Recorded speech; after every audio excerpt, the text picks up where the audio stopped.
This is not diplomacy. This is not negotiation. This is a policy failure unfolding in real time. At the opening day of Davos 2026, while the President of the United States arrived armed with tariff threats and executive orders, Canada quietly executed a move so decisive it left Washington isolated in a room full of allies. More than 20 world leaders, Europe, the United Kingdom, Japan, India, all seated behind closed doors with one architect at the center, Mark Carney. Not to protest, not to complain, but to build a multilateral free trade corridor designed to neutralize the United States' 25% tariff weapon permanently. This is where the American strategy collapsed. Donald Trump came to Davos believing tariffs were leverage, believing fear was power, believing that the global economy still revolved around Washington. That assumption was DEAD wrong. And today, the numbers prove it. For the first time in modern economic history, the United States was effectively cut out of consensus at the world's most influential economic forum.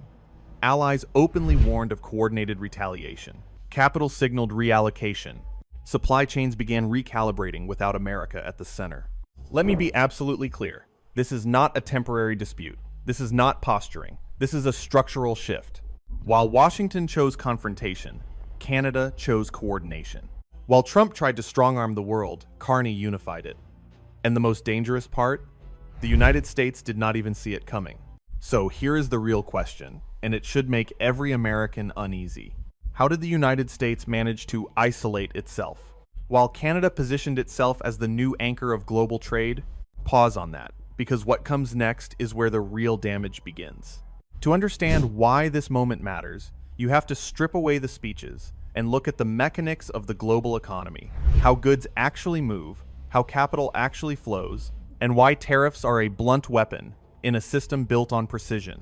Modern trade is governed by just-in-time supply chains. That means components arrive days, sometimes hours before they are needed. There is no slack, no buffer, no warehouse full of spare parts waiting for political tantrums to pass. When a 25% tariff is imposed overnight, it does not punish governments. It destroys margins. In North America alone, more than 70% of cross-border manufactured goods cross at least one border twice before final assembly. Auto parts, agricultural inputs, energy components. A tariff at any point compounds costs at every downstream stage. What looks like a tax on foreign exporters becomes inflation for domestic consumers within weeks. Take fertilizers. The United States depends on external sources for more than 90% of potash inputs used in industrial agriculture. Canada is the dominant supplier. A tariff does not magically create domestic capacity. It raises costs for farmers, which raises food prices, which feeds inflation, the very outcome Washington claims to be fighting. Now look at energy. Roughly 40% of imported electricity in the northeastern United States flows through Canadian infrastructure. These grids are not ideological. They are engineered systems optimized for efficiency and reliability. You cannot reroute them with a press conference. This is where Trump's strategy becomes reckless. Tariffs assume leverage only exists on one side, but leverage in trade comes from substitutability.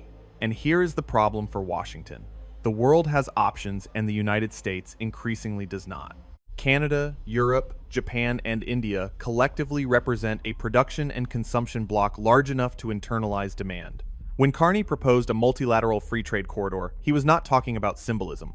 He was talking about bypassing friction points, harmonizing standards, and locking in predictable access without the United States. That is why this meeting terrified markets. Because capital hates uncertainty. And Trump's tariff-first doctrine signals one thing above all else: volatility.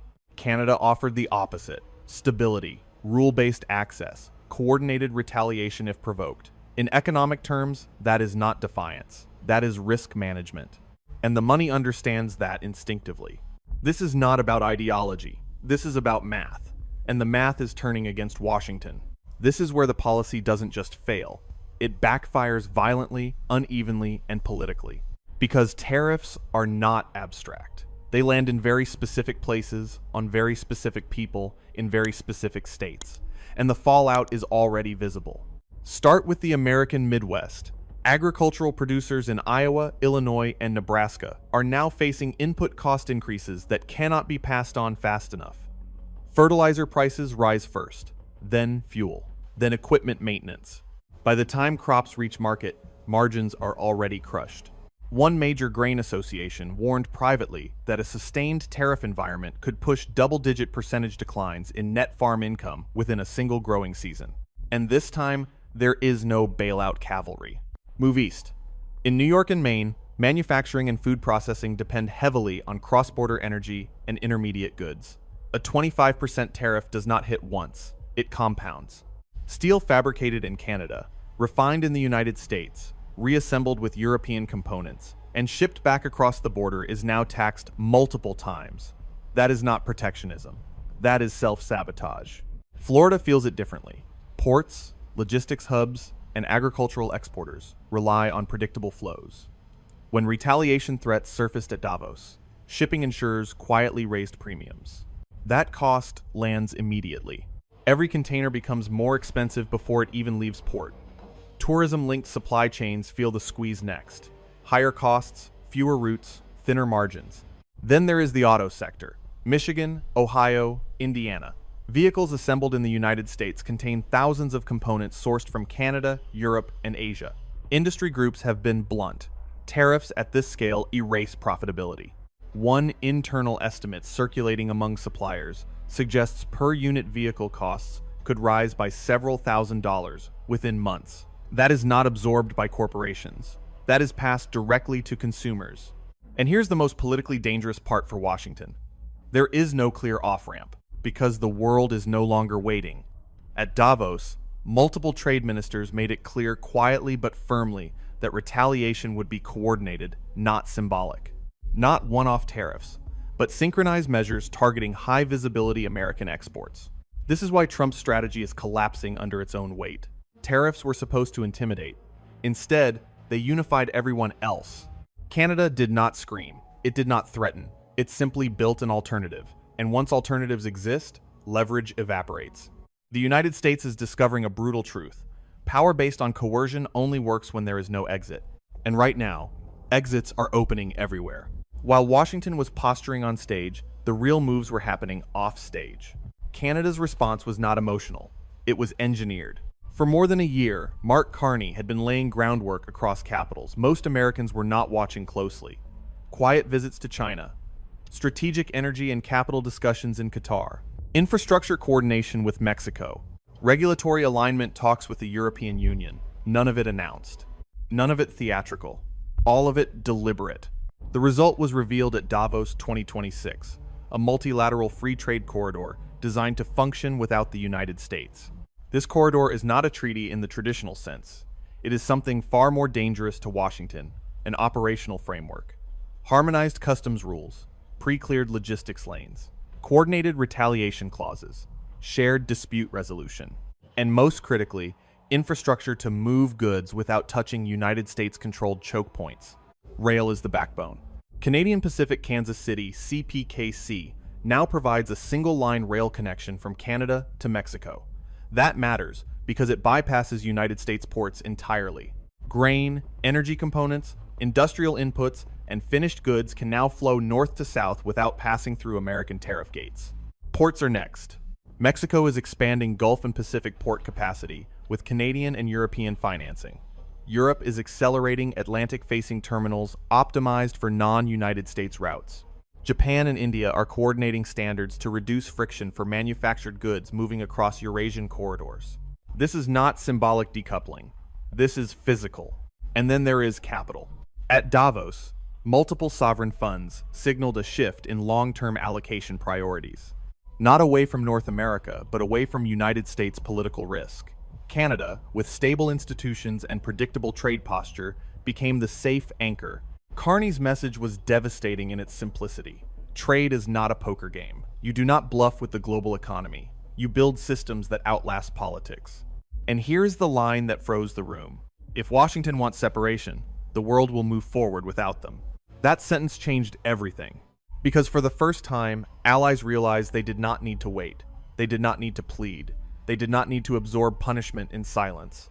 Canada offered leadership without domination, coordination without coercion, stability without threats. And the most uncomfortable truth for Washington is this: Canada no longer needs the United States to lead. It has already built the coalition. The The counter-strategy is complete. The switch has been thrown. What happened at Davos was not a trade dispute. It was a realignment of trust. And once trust is broken at the geopolitical level, it does not regenerate on a political cycle. It resets over generations. For decades, allies tolerated Washington's volatility because there was no credible alternative. The United States was the market of last resort, the security guarantor, the financial center. Even when policies were erratic, the system held because the center held. That assumption is now gone. When Mark Carney convened more than 20 leaders on day one of Davos, he was signaling something unprecedented: coordination without American permission. The moment those leaders agreed, even informally, to synchronized retaliation and shared trade infrastructure, the psychological center of gravity shifted. This is the part Washington underestimated. You can reverse a tariff. You cannot reverse a memory. Capital allocators remember instability. Manufacturers remember disruptions. Governments remember being threatened publicly. Even if Donald Trump leaves office tomorrow, the lesson remains burned into institutional planning. The United States is a variable, not a constant. That changes everything. It means future supply chains will be designed to minimize exposure to American politics. It means redundancy will be built around the United States, not through it. It means trade agreements will quietly include escape hatches that bypass Washington entirely. And while America turns inward, others fill the vacuum. China benefits immediately, not because it is trusted, but because it is predictable. Russia benefits at the margins, exploiting fractures in Western unity to redirect energy and commodities. Regional blocs grow stronger precisely because global trust in a single anchor has evaporated. The cruel irony is this: the United States accelerated the very multipolar order it claims to fear.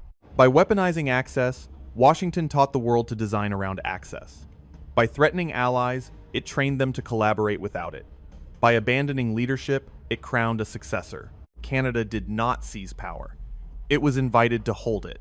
And once leadership is decentralized, it does not snap back. This is not a pause. This is a point of no return. Power was never about size alone. It was about trust. For 70 years, the United States sat at the center of the global system not because it threatened everyone, but because others believed it would act responsibly. That belief is now fractured, and fractured trust does not heal with speeches or elections. At Davos 2026, the world made a quiet decision: not to confront Washington, not to punish it, but to move on. Canada did not shout. It did not boast. It simply organized the room while America argued with itself. And in doing so, it exposed a brutal truth. Coercion creates resistance, but cooperation creates alternatives. History is unforgiving to empires that mistake fear for loyalty. So here's the question that will define the next decade, and I want you to argue it in the comments. Did the United States just witness a temporary diplomatic setback? Or the moment it lost control of the global economic order for good? Because if this shift is permanent, then what happened at Davos was not a warning. It was the final transfer of leadership, and the world did not look back.